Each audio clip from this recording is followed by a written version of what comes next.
ગપુજી અમે તો આ આયારા શું હતું બોલાયા હતા તમે? તો કીધું હવે હેગોડાના લગ્ન આયા છે નજીક, તો કીધું કંકુત્રી લખી અને પહોંચાડવા એટલે તમને બોલાયા હતા. ઈ બધું તો ઠીક છે ગપુ, પણ ભગત છે ઈ એના ઘરે છે, મને શું ખબર.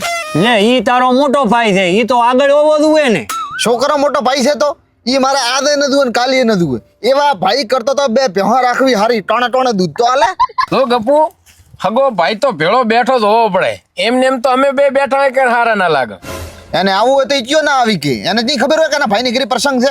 અલ્યા તું નાનો છે ઈ મોટો છે, તારે કેવા તો જવું જ પડે, પછી તારી ભૂલ તો ના નીકળે. હવે તો એમ દેખાડો જ કરવો છે ને કેવા જવાનું નામ પાડવું જ છે, તો હેડો તમે કહો છો તો થઈ આવો, બીજું શું. લો હેડો, બીજું શું તાર. હમણાં આયા છે તો કોક તો કરાવશે. અલા બાપુજી તમે પાણીમાં ગયો આ તો પીતા હતા. હેગોડા બટ્ટી, હા જો અમને આટલા ધેમાઈ રહ્યા ને તો મને એવું લાગે છે કે આપણે ધોન લઈને પોતતો તારો હારો બીજે ચેક ને પાટા બેહાડશે.